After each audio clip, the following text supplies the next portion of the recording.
Okay, let's start with our integrals.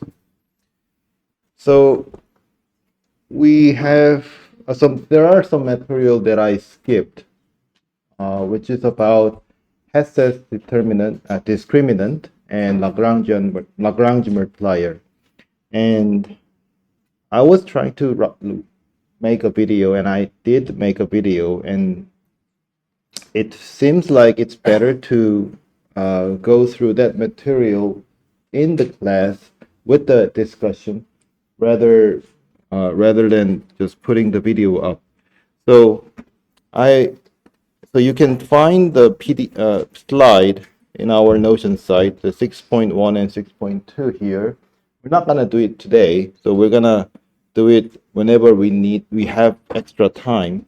So we'll start from 7.1 about the integral, but read when you have time these slides 6.1 and 6.2. All right, let's going back to the integral. So now we are at the second part of our multivariable calculus thing, but I'm going to review some of the single variable part of integration too. So I'm going to approach it a little bit. Sorry. 왜 끊기죠?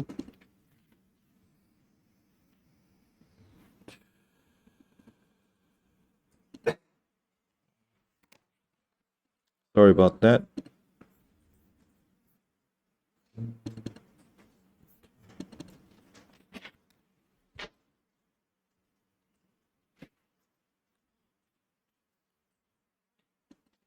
Okay.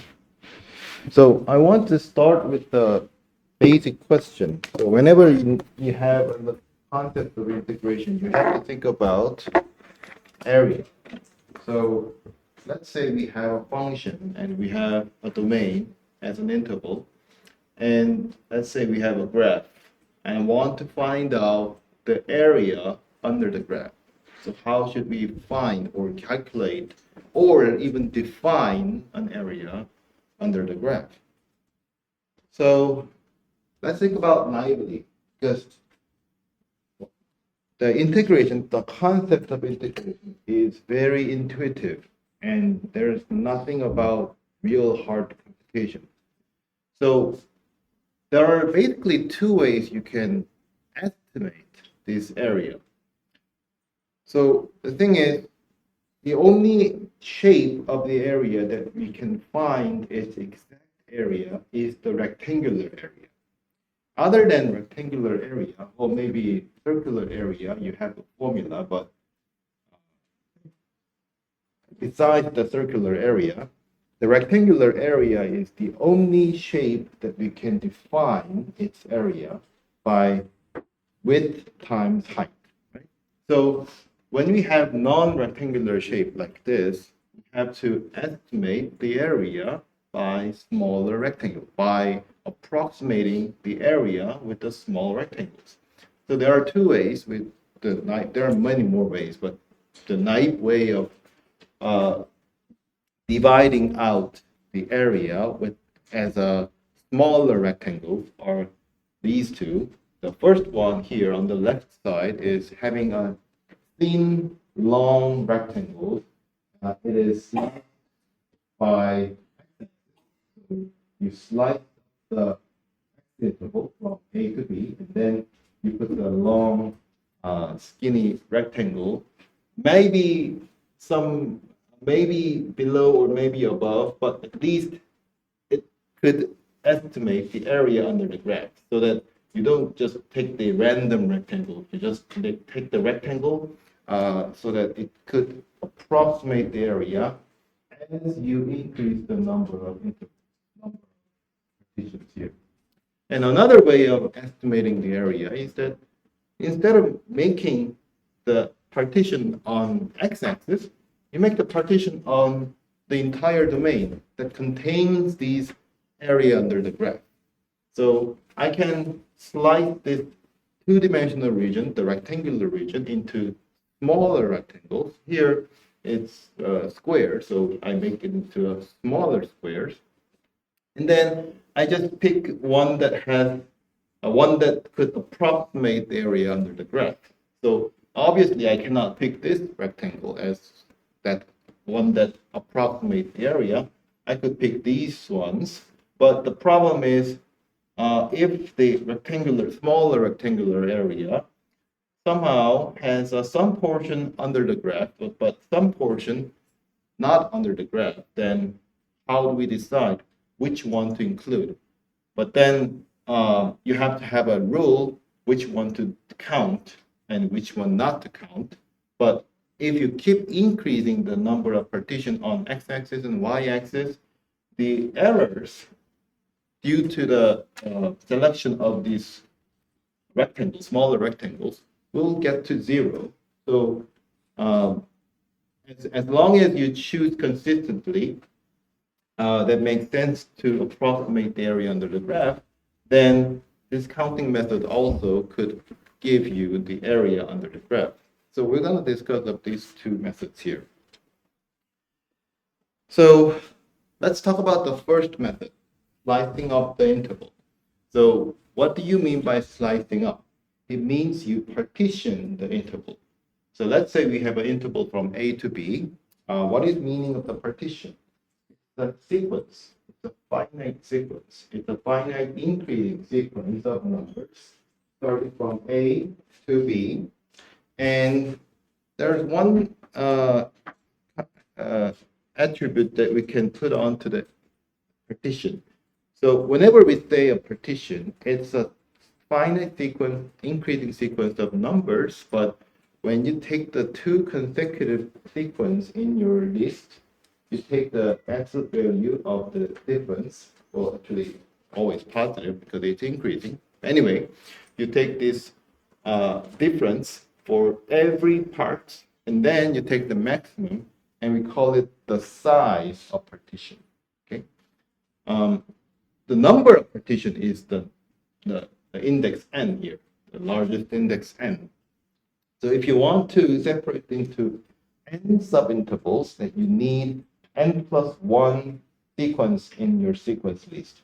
Okay, so among these n subintervals, you pick the largest interval, subinterval, and then the size of that largest subinterval is called the size of the partition. So let's think about first method of finding the area. So I want to find the area by approximating the area under the graph by thin, skinny rectangles called skinny rectangles, where its height is measured at the left bound of each subinterval. So you probably know this from the high school, but I remind you because the integration is not about finding antiderivative. It's about finding a value. So the reason why I'm reviewing this is to emphasize that whenever you think about the integral, you have to think about finding the value. So let's find the value that that represents the area under the graph. So when you take the left sum, it means that it's the area, sum of the area of the rectangles. So let's, for example, look at this example. So I want to find out area under the x squared graph over 0 to 1 interval. So when I take the left sum, among, and also, well, this is our partition here. And from xi minus 1 to xi interval, I take the left bound point, xi minus 1. And this is my height, and this is my width of the thin, tall rectangles. And I'm summing up all these n times from the first interval to the nth interval. That's my left sum. Okay, so left sum is just a number. And in this case, since we have the formula of a function, I can just simply put into the formula to compute as like this. So we have n, 3 n's on the denominator, and the numerator is simply the square sum from 0 to n minus 1. So there's a formula finding formula is telling you what's the sum of the squares right here. So what would happen if you increase the number of subdivisions? You take n goes to infinity, you just take the dominating term on numerator part and denominator part. So numerator has 2n and 2n cubed, and denominator is 6n cubed, so it's 1/3. Right?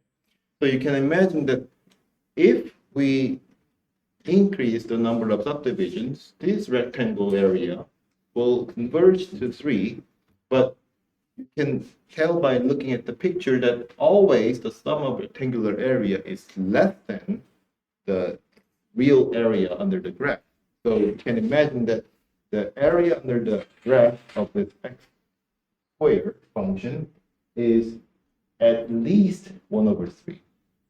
At least 1/3. So let's think about the right sum here. The right sum, as you see, is the sum of the area of the rectangle whose height is measured at the right boundary of each subinterval. So you can see that the area of a rectangle is sticking out of the area under the graph. So the sum of these rectangular area will always greater than the actual area under the graph. But let's compute the right sum. For every interval from xi minus 1 to xi, you simply pick xi. So here I pick, as I forgot to mention here, so when I compute this, we took the partition, which is equally partitioning the intervals. So all the interval length is 1/n, and these are simply I minus 1/n. So we do the same thing for the right sum. So we take the equal partitioning, and then we take the right side bound of each subinterval, which is I/n, and then you take the sum using the formula of the sum square. So you get this. So when n goes to infinity, you can see that it goes to 1/3.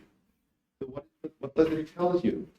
As I said, the right sum is always greater than the actual area under the graph, but right sum converges to 1/3. So actual area is always at most less than 1/3. But comparing the limit of left sum, the area, we concluded that it's always greater than 1/3, but also less than 1/3. The only choice that we can conclude is that the area is actually 1/3. So that's how we can define non-rectangular area by sum of rectangles. Okay? So we can generalize this idea into the concept called the Riemann sum. So left sum and right sum is a special kind of Riemann sum. So what is Riemann sum? So whenever you want to find the area under the graph over the interval a to b, you take the partition P, and let's abbreviate the -1 should go under the index here. This is index. We take the length of the I subinterval to be delta xi. Okay? So every delta xi, we multiply the value of function measured at any point inside that ith interval, which is xi star. So xi star can be any number in between xi minus 1 to xi. So we just take that point and then find the value of function, and then multiply these two together. So basically, we are taking the area of a rectangle, considering this as height, this is height, and this is width of the rectangle. And taking sum is called the Riemann sum. Now, what is integral? So usually it's called a definite integral, but I prefer to call it integral because we're not going to talk about indefinite integral. But anyway, so integral is the limit of Riemann sum, but there's a special condition that we have to satisfy, which is the partition P of the interval has the size of that partition has to go 0 as number of partition increases. So when you increase the number of partition, so here's the thing. So when you take the Riemann sum, you're talking about fixed partition and fixed choice of xi star right here. If you want to find a Riemann sum, you need to fix a partition and a rule of choosing xi star. But that's not what we want. We want to increase our number of partitions n to infinity. So when you change number of partitions, it means you're changing the partition of A and B. So you need a rule of finding a partition or some sort of a principle that telling you what is the partition that you're speaking of when you increase the number of n. For example, if you're talking about equal partitioning, so that which means that you just take the equal length subintervals of any given interval, that's one way you can set the rule of defining the partition. But that's not the only rule. And also, when you increase the number of partitions, you might also want to change the rule how to decide xi star. So there are a lot of things going on when we say the n goes to infinity. The partition changes and also the choice of xi star changes. But the condition is that when you change the partition, the size of partition has to go 0. So that's the only condition that impose on the choice of Riemann sum. You can choose any partition as long as the partition goes to 0 as you increase the number of partitions.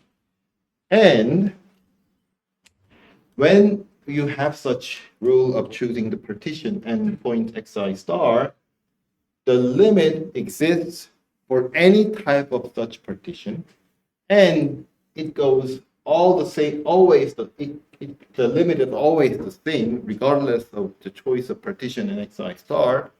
Then we say f is integrable, and this limit, the entire limit, is called the integral. Okay, so the symbol indicating the limit of this thing is denoted as this. So something that you are familiar with. Okay, so there are several things that I want to emphasize again. Definite integral or integral is about the limit of a Riemann sum, and you don't want to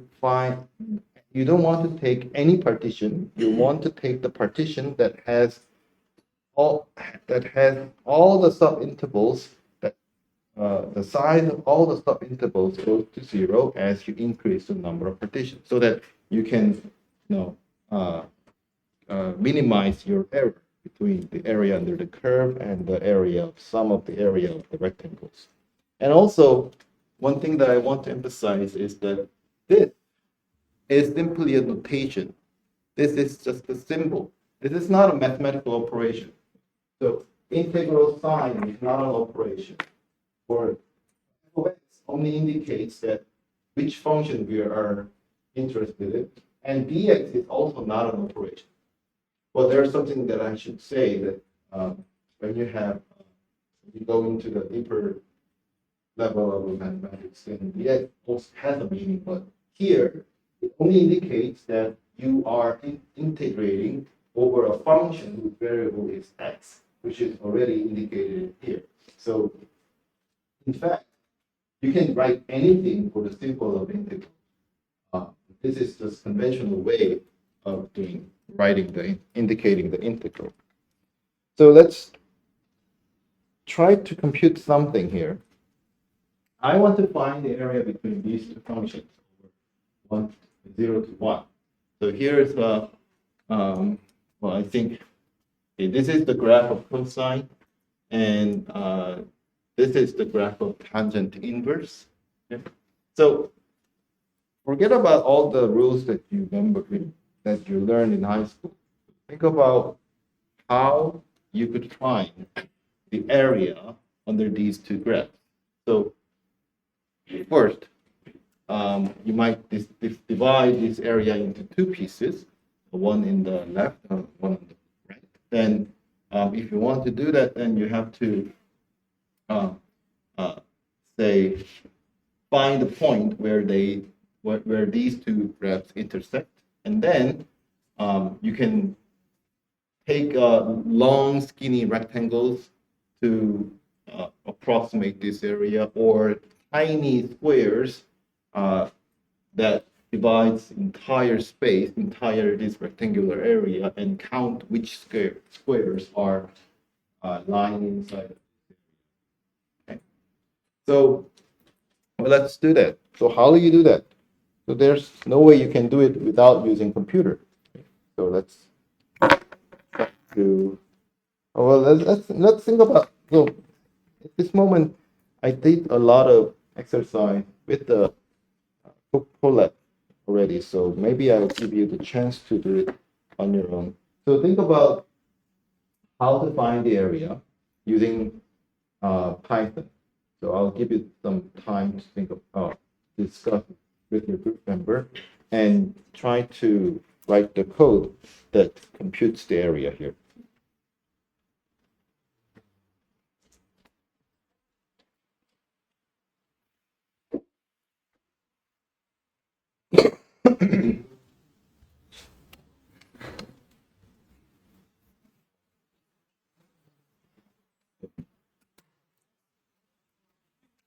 Okay, you can take some piece of paper here, as we did before, if you want to discuss with your group. Uh, use this paper.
질문 못 알아듣.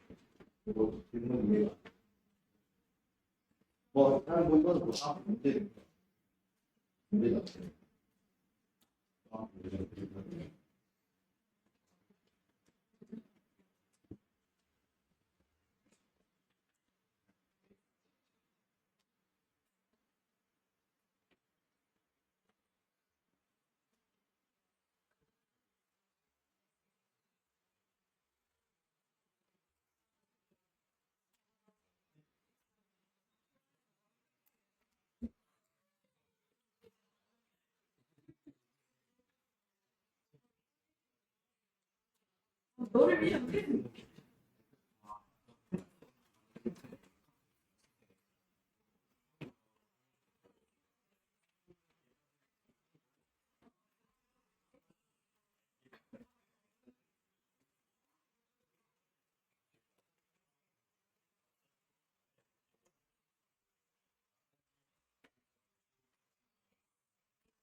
I can see that there are basically two different approaches here.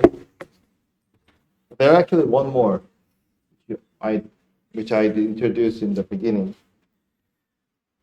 So the first method is simply taking the height of this area. Just these two are approximating the area with the thin, skinny rectangles. And the first method is taking the height as an absolute value of difference between these two value functions. The second method is you separate the area into two pieces at here. So you have to find the value c first, then integrating here and here as a subtraction. So both methods fine. And then one more thing is that you can do is you can take this entire rectangular area from 0, 1, 0, 1, and then split it into a lattice of squares, small squares, and then choose which small square to count as an approximation of the area. Count the small square that approximates the area. Okay, so we need all these. So let's do, okay.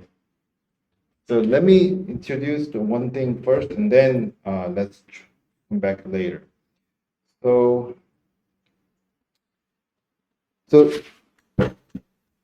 let's try to think about the left sum and right sum.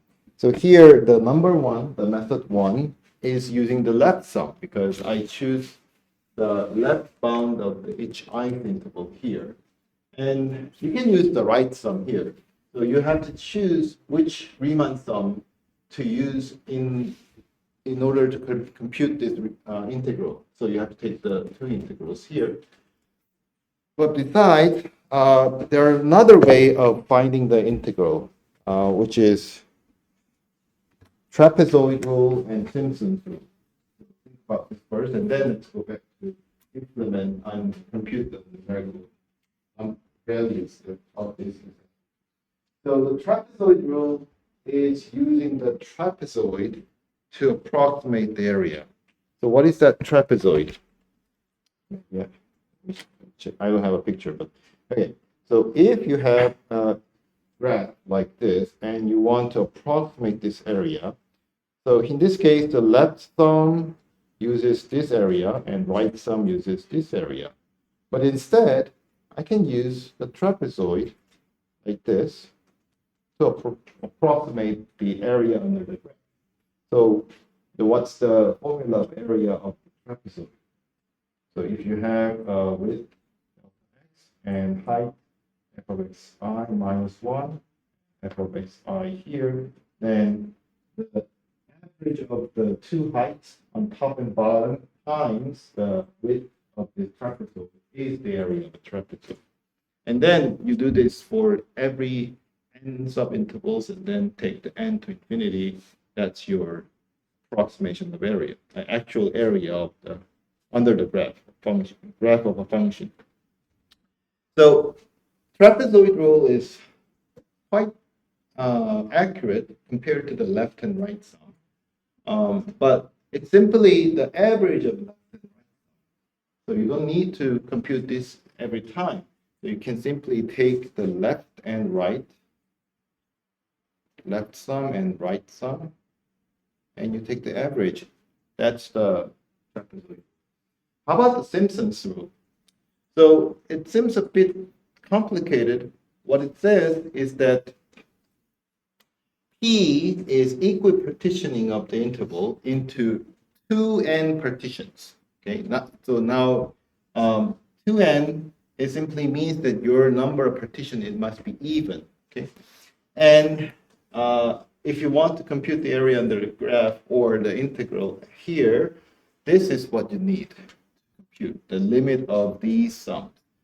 So the theory background is not that hard, but we didn't go through indefinite integral yet or antiderivative yet. So I'm not going to explain why this happens. But briefly, what happens is it simply approximates area under the graph by quadratic function.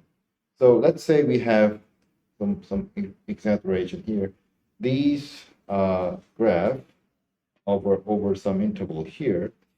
What we do here is you take, say this is the subintervals xi to x, so xi minus 2 and 2x2i.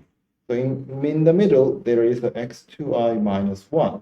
So you have 3 points on your graph that passes through these x coordinates. What we do is we take a quadratic equation that passing through these 3 points, and then using the area under this quadratic function, we approximate the area under the graph.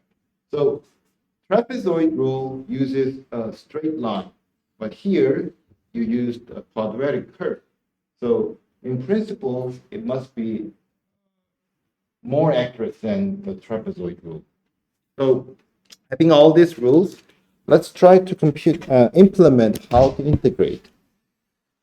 So I'll do this because some of us already familiar with the coding in Python, but not many are still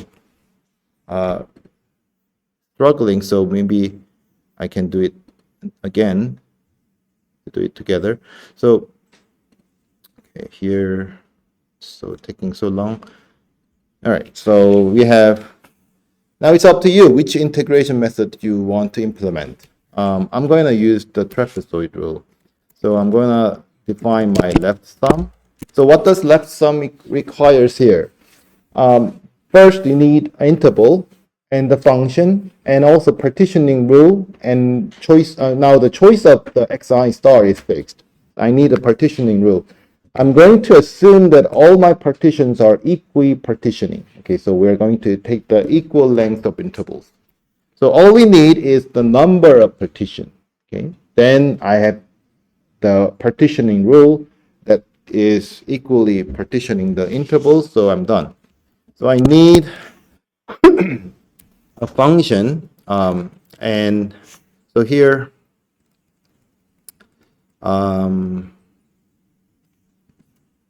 okay, so let me just put it here. So f is a function, and interval is, let's see, a to b, and then n here. So I'll put the comment here. So f is the integrand that we're going to take the integral of, and then a is the left limit, and b is the right limit, and n is the number of partition. It's a little bit long, but that's fine. All right, so the sum is 0. So we start from the sum, and we're gonna return the sum as our left sum. So how many intervals do we have? N, right? So for n in the range n, we're gonna add something n times to the sum. What we're going to add. So we're going to add the value of the function measured from a to b at the ith position. So b minus a times I over n. So that's my x, which actually xi star. And then I multiplied with delta x, so b minus a over n. So that's my left sum. So I'm going to copy paste this again to define the right sum. And the right sum only difference is that I start from 1. So when I use range n, it starts from 0 to n minus 1. So since I want to range my index I from 1 to n, I need to change it to this, and then the same thing the rest of the part is the same. Okay, so how about the trapezoid? What's the trapezoid? Trapezoid rule. So it takes the same argument, but simply it takes the left sum and the right sum, and then average them. That's a trapezoid rule. So I'm going to use this as my integration rule or method to find out the integral. So run this once.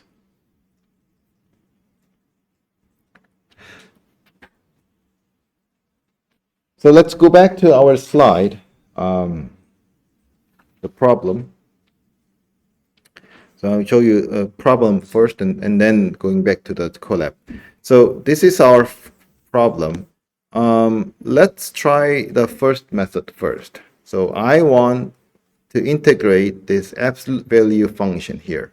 So first, I need to define that function. So f is lambda. So I need to import the numpy first. So I'm going to define the function to be absolute value of arctangent minus, what was it? Cosine. Okay. So that's my function. And what is the limit? 0 and 1. And now I can change I have to fix my number of subintervals. Let's start from n equals to 10. Let's take the 10 subintervals and then find the integral. So trapezoid rule of f, a, b, n. Sorry, there's a typo here. Right sum.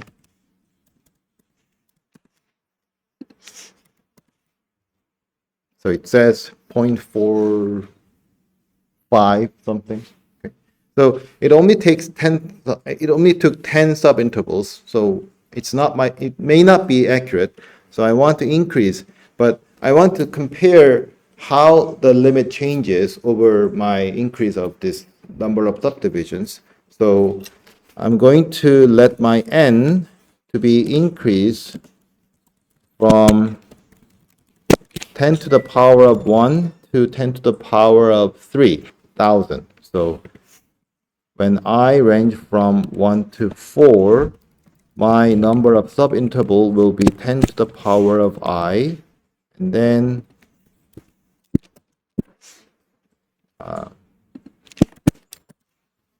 I want to print out the result. So print. So it says with the 10 subinterval, it's 0.449, and when I used 100 subintervals, it's 4.475 or 6. But now with 1,000 subinterval, it's 4.475. So I think 4.475 is up to 4 decimal point the accurate number for the area. Okay, so that's one way you can compute. And let's compute the other method. So instead of taking the absolute value, let's try to find the intersection and then separate out two integrals. So how do we find the intersection? So where is that intersection? So basically, it's finding the solution of tangent inverse x equals to cosine x, right? Well, let's here is it. Okay, so let's try to find the solution. So let's use a bisection method. So I want to have a function which I want to find its solution, and I want to start from some interval a to b. So I want to find the solution that satisfies the f equals to 0 equation inside interval a to b. So that's my rule. That's my goal. And okay. Right. So well, there's the one way here. So I don't want to make an exception here. So if let's see, f of a is less than 0 and f of b is greater than 0. So when it's increasing here, so I want to find, so there's a 0 in between a to b here, right? Well, actually, I need to take the c here. So while and a and b are not that big, so I want to find its minus solution up to 5 decimal point, up to the accuracy of 5 decimal point. So I'm gonna stop when my bisected methods are bisected intervals have lengths less than 10 to the minus 5. Here, I'm take the c, which is the half of it. So okay, so when f of a and f of c have different sign, when they have the different sign, then what it says is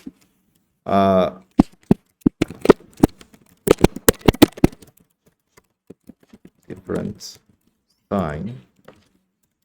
Then what does that mean? If a is less than 0, then f of a is less than 0, f of c is positive. So that means the 0, the solution, is lying in between a to c, right? So then you have to update the right limit to c. So if that's not the case, then a and c are the same side of the x-axis. So either it's both 0 or both positive. That means the solution is in between c to b. So you have to update the left limit to c. So that's here.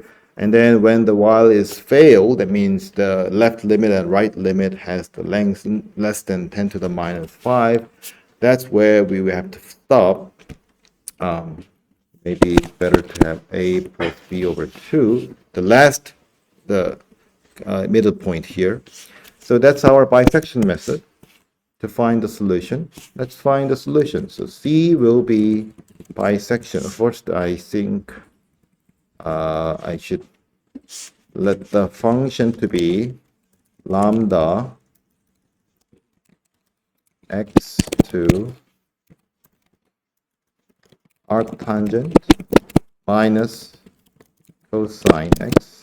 So I want this to be 0 to find out the x where these two graphs intersect. So that's my function. And bisection. Okay, so if you see the graph here, the intersection always lies in between 0 and 1. So I just want the solution in between 0 and 1. So 0 and 1. So let's print out C.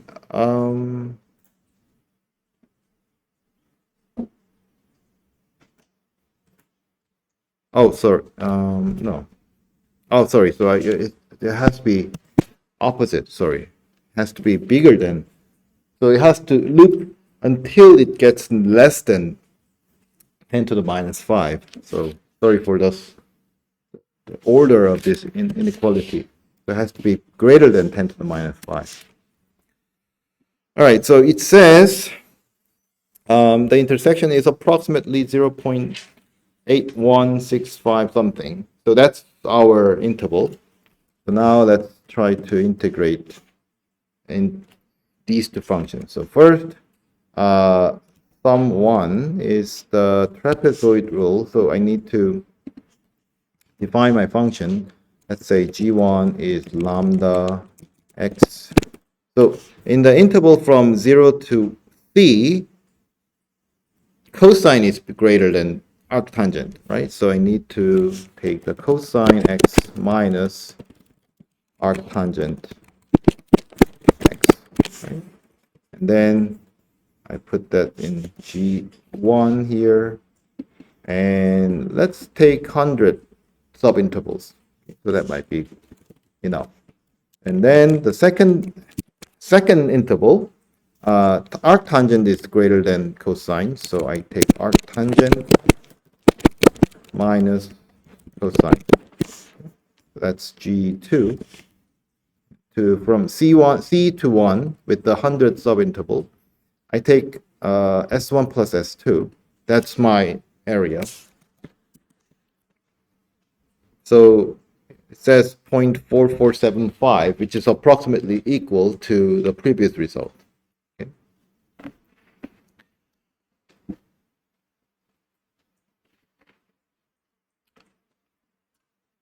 So any questions here? Or any other ideas that you can find the area other than this? Yes, trapezoid function.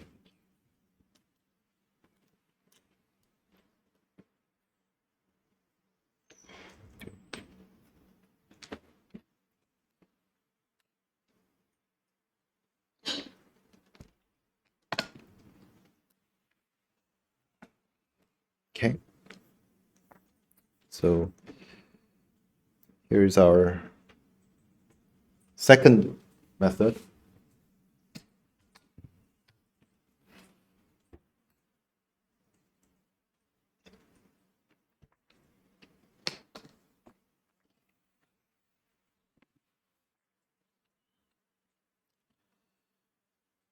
Okay, so let's try to look at other stuff, some more on integration. So so far we talk about function as an integrand, which is continuous function. But in the definition of integrability, the function, there's no condition on continuity of an integrand. So you can go back to the definition of an integral here. There's no wording of the no condition on the function. There's no condition. As long as this limit exists, we say it's integrable. So it is possible that even if the function is not continuous, that the integral exists. There's a theorem. When does integral exist? So, of course, if function is continuous, the integral always exists. But the important thing is the function has to be continuous at the limits a and b also. So this is a closed interval. It means that it's continuous at the left bound and right bound. Then the integral exists. However, you could have finitely many discontinuous points, but these discontinuous points have to be removable discontinuous, which means that there could be a function that diverges. Let's say this is A and this is B. And let's say this function diverges at some point C, like this. So this is not removable, this continuous point, because you cannot make it into a continuous function by defining a value at C. So the value at C is not defined, but you could assign any value at C, but whichever value you assign to the point C, it doesn't become a continuous point. But however, let's look at this one. So for example, if you have A to B, and the graph of function is look like this here. Okay, so the value of function is separated from the graph of a function, and therefore it's discontinuous. But you can reassign a value of function to the actual value of the limit of the graph. It's the so that it becomes the continuous function. So in this case, this is continuous.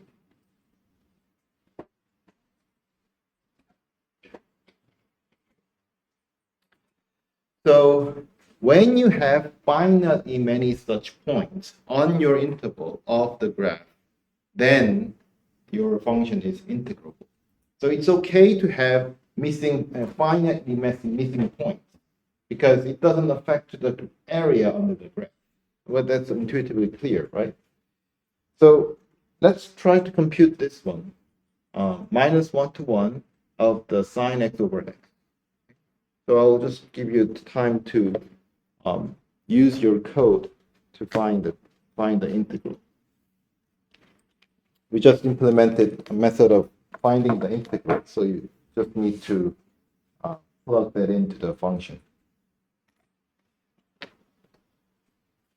So do this example, and then once you find the answer, compare that with your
저게 숫자나 그냥 숫자래. 그 숫자를 찾아라.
I heard one group got 1.2.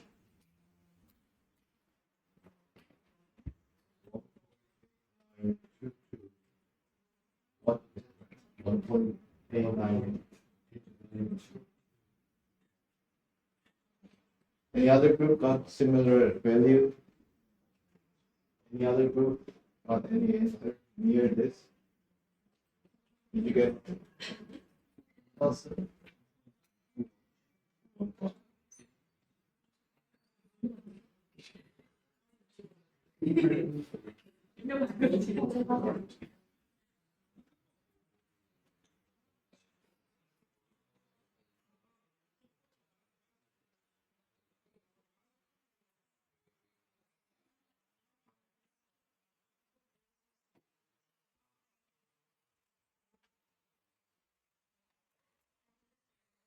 자, 다시 말하지만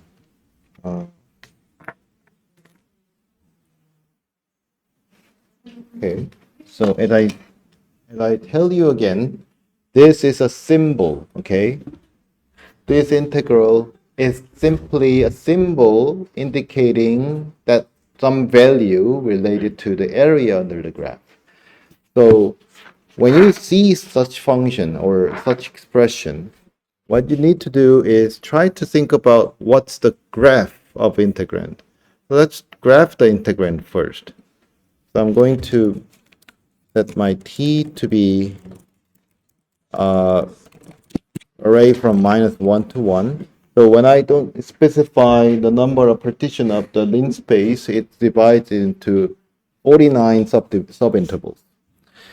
So I'm going to, I first need to import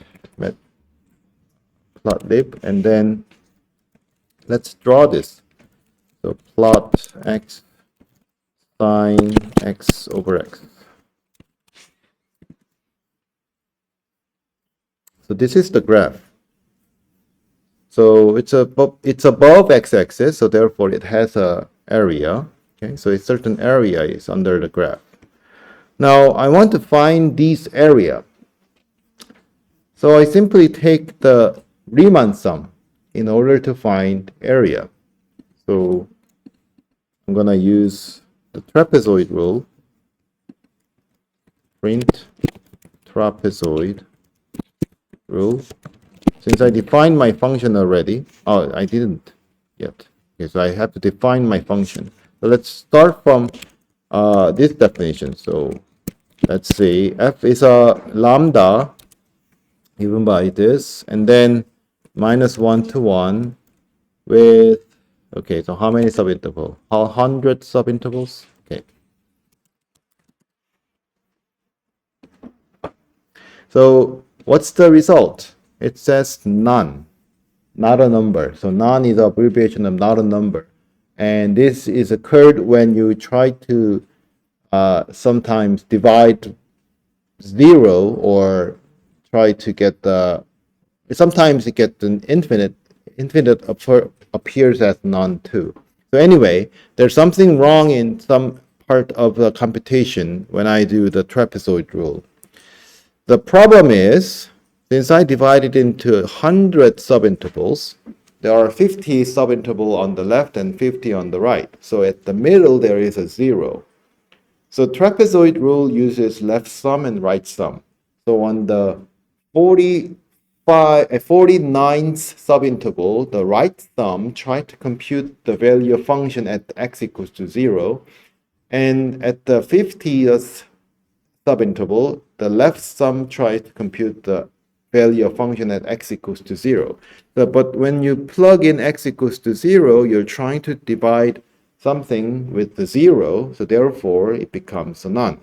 So I need to define my new function, different way. So it takes x, and then if x is equals to 0, then it returns 1. So it doesn't have to be 1. Any value could be fine, because even if you stick out from the graph of function, when you try to take the rectangular area at around the subinterval containing that non-discontinuous point, the area will decrease to 0. So it doesn't matter whether you put it into 1 or other values. But I put 1 because that is the limit of the sine x over x.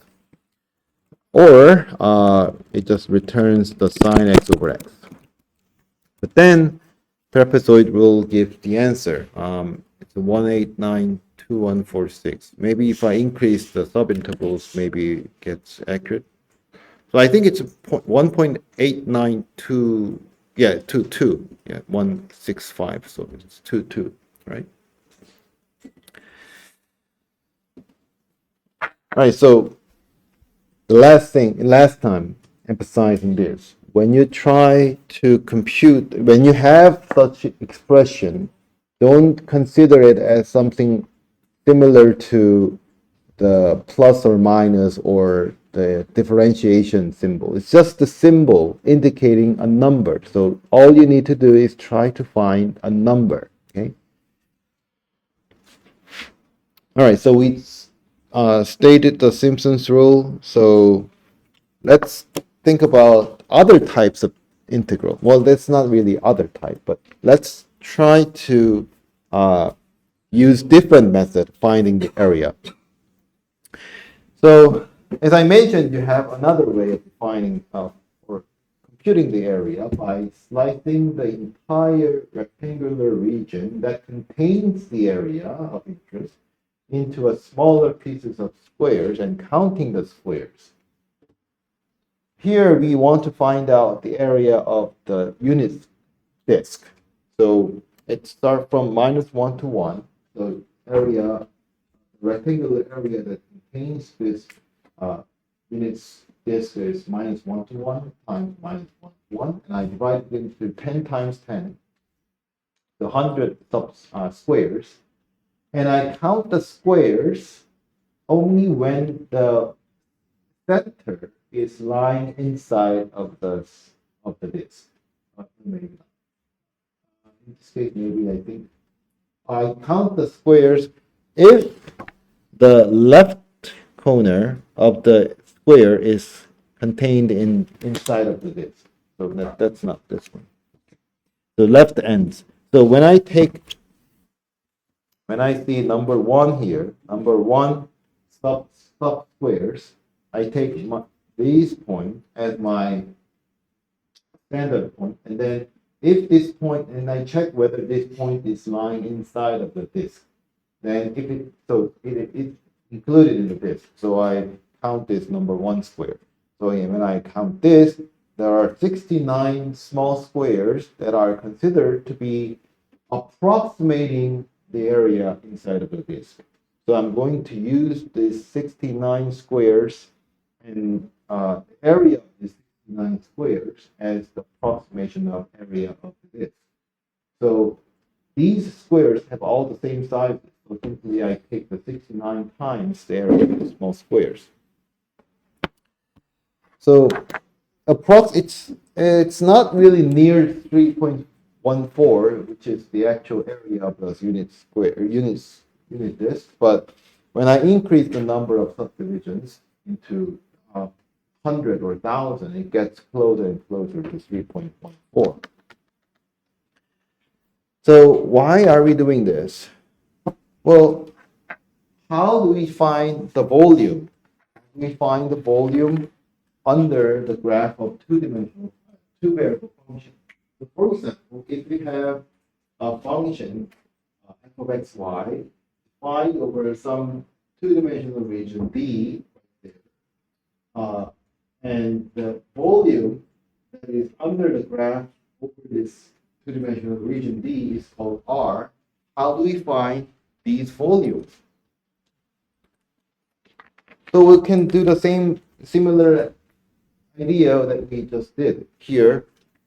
I want to take the long, skinny, in this case, cubes, not a rectangle, because it's a 3-dimension. I want to take a cube. It's not a cube, a rectangular figure. I forgot the name of it, but anyway, the long, skinny cube that's standing on the region D. But here, region D also has to be sliced up into a small rectangular region, not skinny rectangular region, small square regions.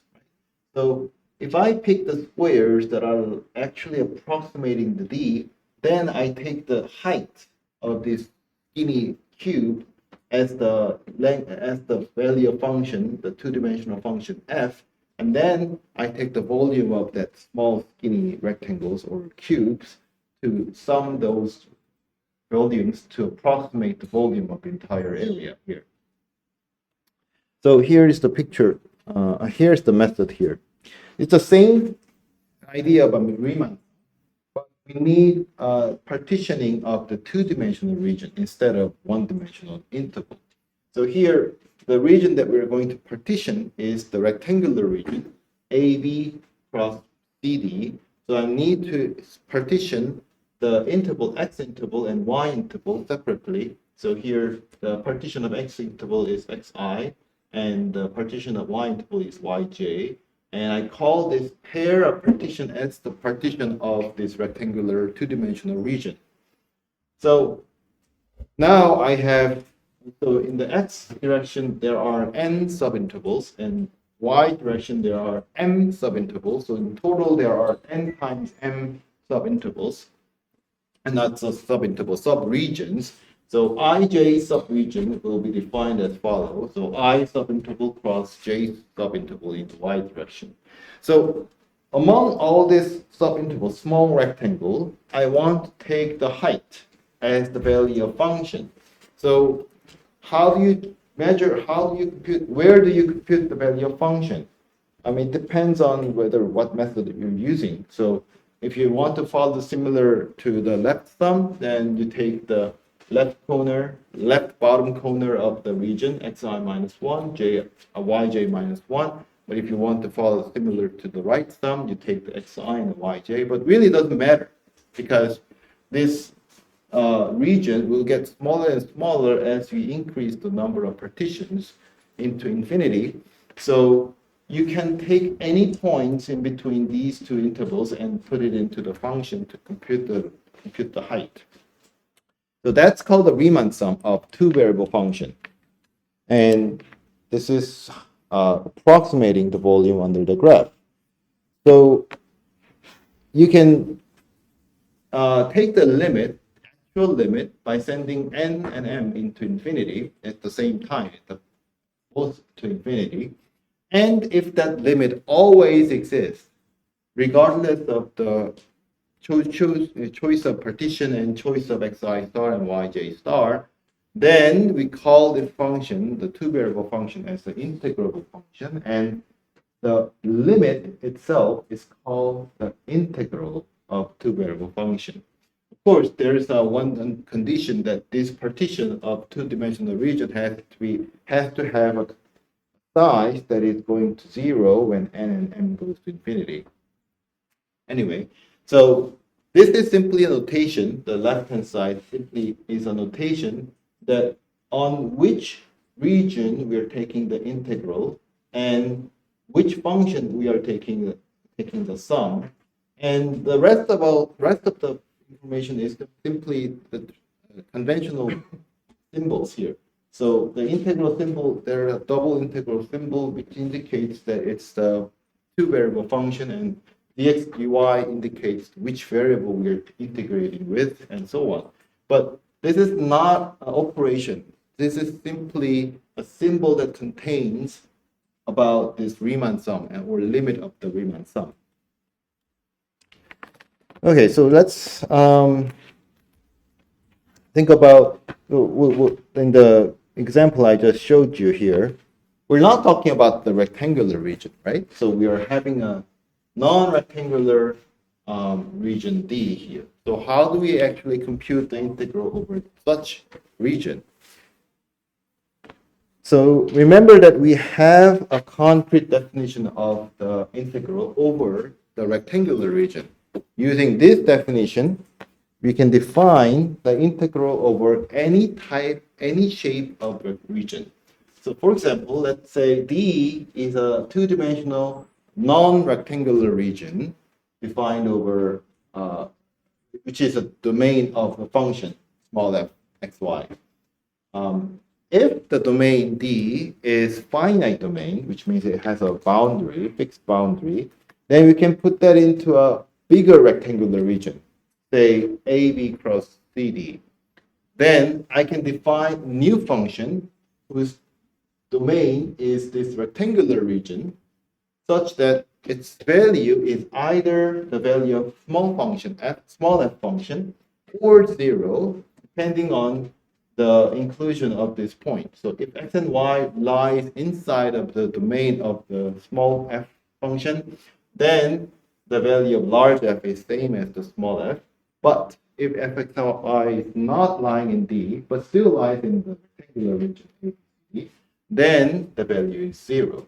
So basically, we want to have a function. We want to enlarge our domain of function so that all the values outside the actual domain is vanishing. So it's all 0 outside, but only the actual domain, the value over the actual domain of function remains the same. So we're not changing that much. But then the upshot is we have the new function defined over rectangular region. So we can simply follow the definition of the integral, which is defined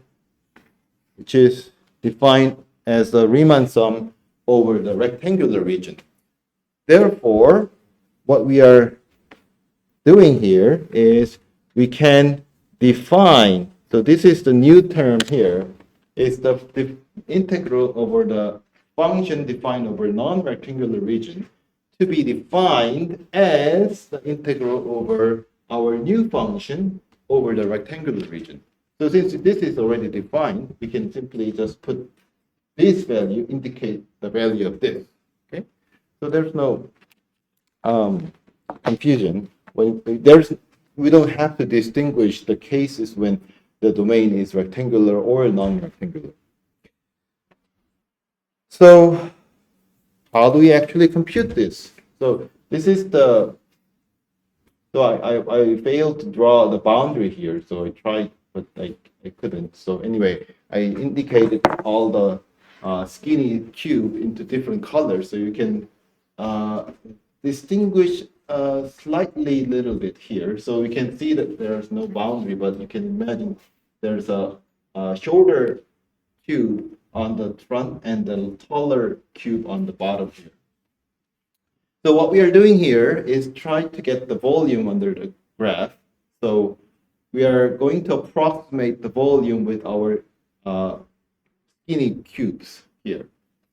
So on the bottom, on the flat side xy plane, you have to imagine that this rectangular region from 0, 1, 0, 1 is sliced into a small squares, and we actually take all the squares, but look at the outside of the region.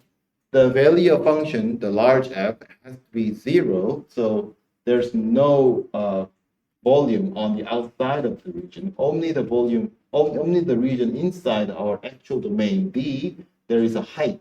There is a value of function, non-zero value function, that we can get the volume of these cubes. So let me write the formula. Maybe we can write the formula here. So what is this to this here? So this is simply same as the integration over 0, 1 of large fx and y dxy. And well, now think about this one. So ij, so I'll just approximate here with the double index here. So instead of writing summation twice, I abbreviated into one summation. That x and I and j are index of the partition xi and xj, and it runs from 1 to n independently. And every time I do this, I simply take some points in the interval, then multiply it with the length of i's and j's interval of x and y. So when I take the limit, my integration. But when we actually compute the value, we need to take the large n instead of sending n to infinity because it's impossible. So I can simply approximate by taking large n with the summation here to the value of the integral. But as you can see here,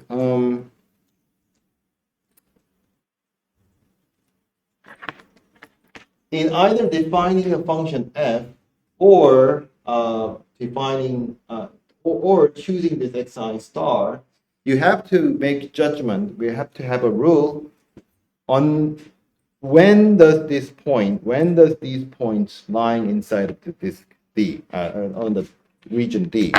So D is looking like where is it? The area over the function x y equals to x squared, so it's right here. This is the region here, D. And we slice them up into smaller pieces of the squares. And for each square, you need to have a rule at which point you're going to compute your large f. So here. So meaning that how you need to have a rule to decide what are these xi star and yj star. Or another way of computing this is that forget about this large f. You simply take, you simply have a rule which squares to include as an approximation part of D, and then on that region, on that small rectangle square, you simply take the value of function and then sum them up. Then in that case, you don't even have to consider these areas. But computation-wise, they are the same. They have the same complexity because they have to go through the squares at least once. But let's try to compute this. So I'll do it together, and then maybe I could. I'll show you. Maybe not in the rest of the parts. So I'll show you. I'll leave it to your exercise if I have an other exercise. So anyway, our task for now, which we're gonna do it together, is finding this integral, which is the volume under the graph. So let's see.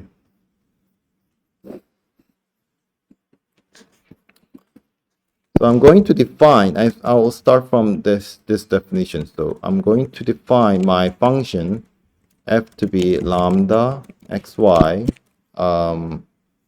x squared. That is my function. You can see that this is my two variable function x squared. And then from that, I'm going to define my large f, which has to be, okay,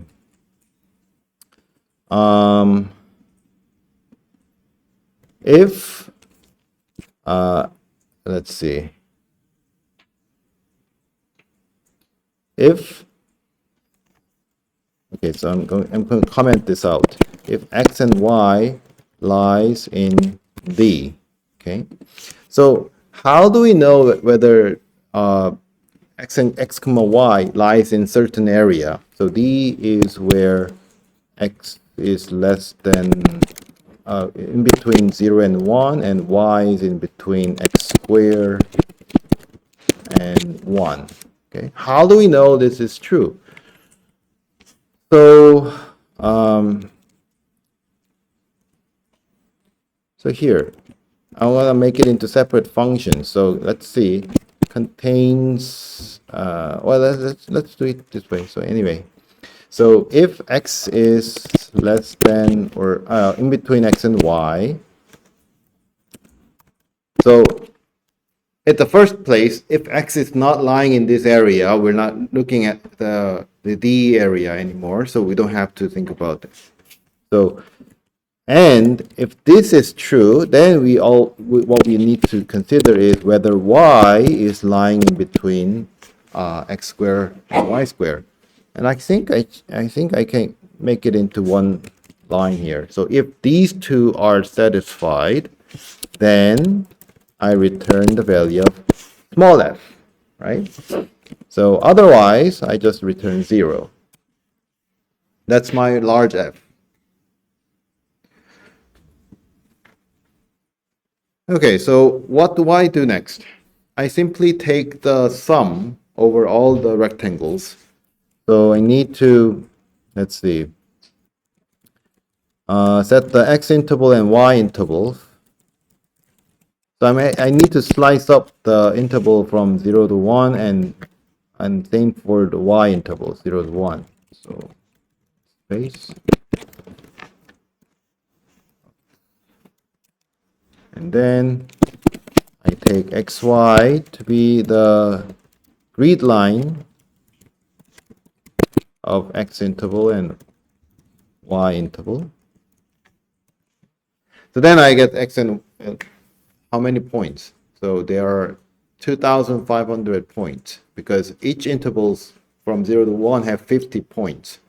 So in total, it's not really 2,500 subregions because there are only 49 subregions each for each intervals.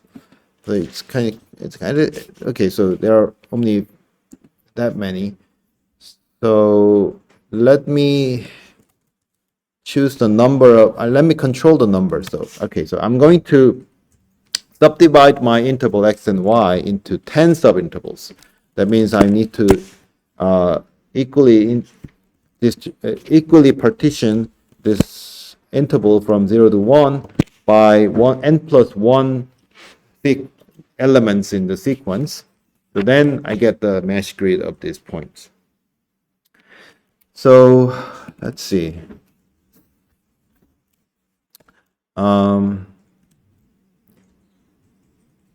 Yeah, so how many, let's see. Okay, so how many, so now I have to go through all the squares in the lattice from 0 to 1 to 10. So here I take the I to be the horizontal index of my subregion and J to be the vertical index of my subregion. So I and J both range from 0 to n minus 1. And then what I'm going to find is the sum, the Riemann sum. So sum is each time I look at I and J's subregion, I take the value of the function, the large f, because the large f is now the function defined on the rectangular region, not the small f, but large f, value of function of large f is depending on the small f. So anyway, so I get the value of function and then multiply with dx and dy.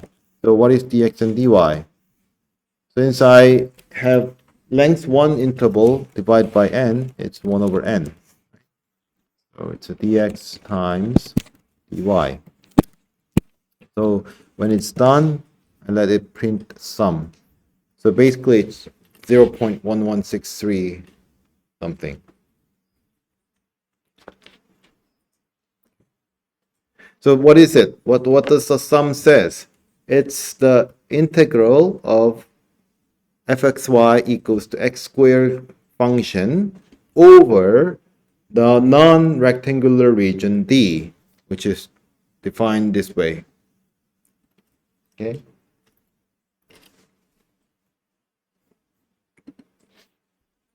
So I only use the 10 subintervals.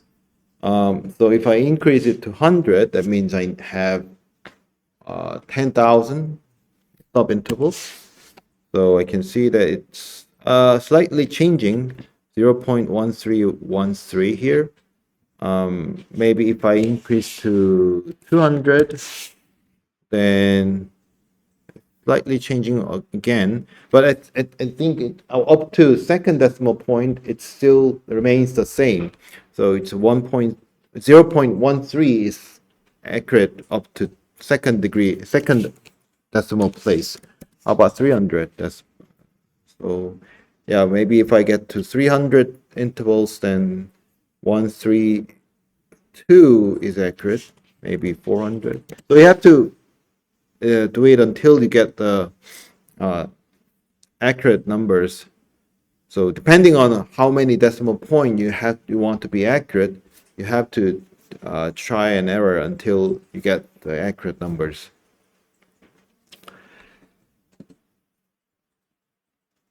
Okay, so that's a integral of the two variable function.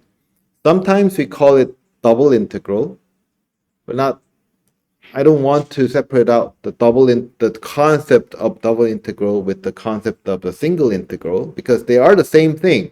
Intuitively, it's the same thing. Okay, we subdivide the region and then just summing all the functions, value of function on each subdivision, right? So now, there's another way of finding this volume.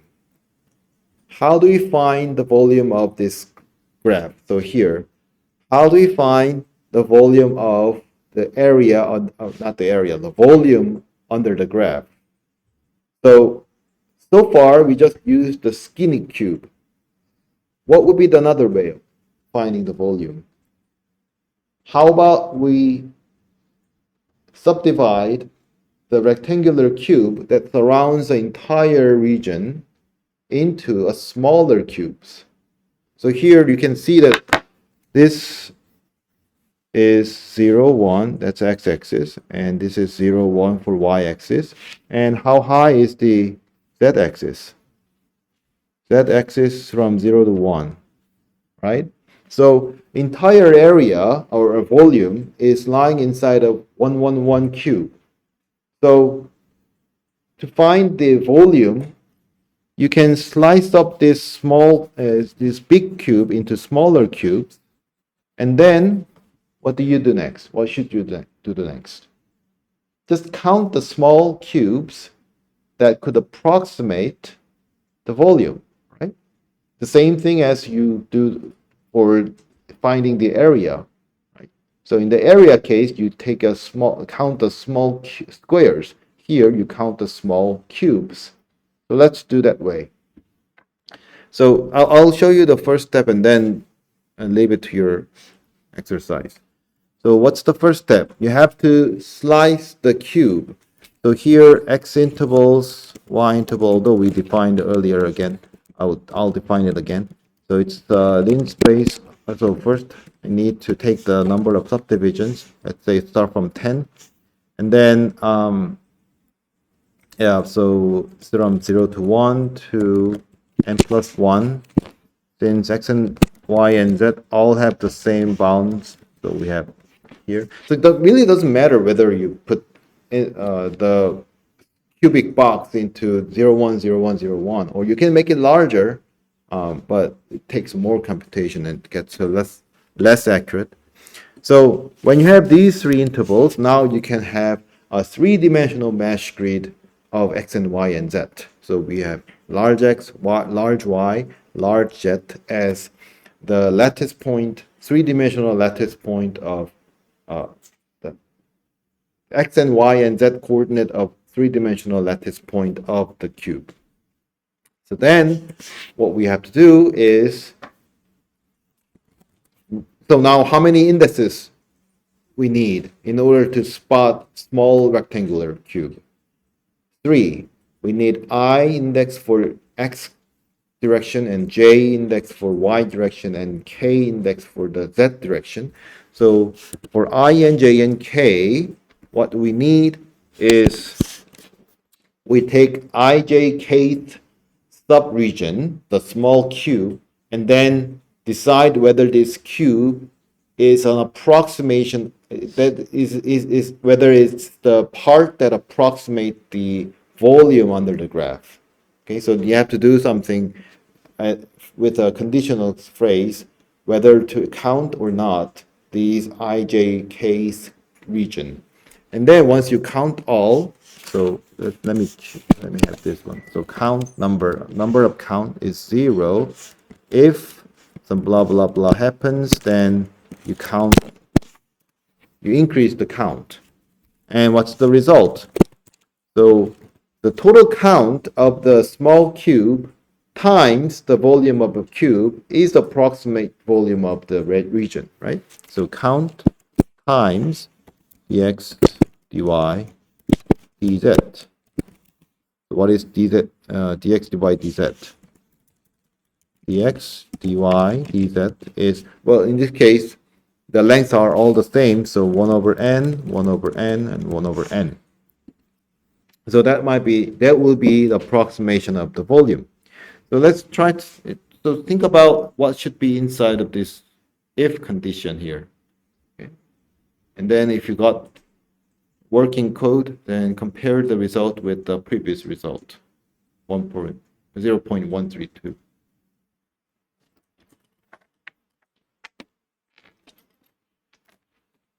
All right, so okay, so we are almost time. So I think I can give you time to do this in the class. We're gonna stop here, but think about this question, and we're gonna resume next time about some simple. So the rest of the part you can actually do it on yourself, because I can show you slightly here. So this is part about the single variable function. And I just emphasized as a reminder, what's the rule of the integration and also the fundamental theorem of calculus here. But anyway, this is not something familiar to you, and this is not the core part of our multivariable function, multivariable calculus. So I leave it to you to read this stuff, and then we'll resume next time on the more on the double integral, more on the integral of the two variable function and three variable function. Okay, so if you have any questions, let me know. And also, oh, by the way, okay, before I finish, I have a advertisement. So on this Thursday, I'm gonna open a mentorial session, and this is not about that. My mentorial session this week is not about our class, but if you are interested, you can come. Anyone can come. I want to share some idea on how to understand mathematical abstract concept using programming language. So if you're interested, look up the mentorial session lists, and then you're all welcome to participate. So see you on Friday.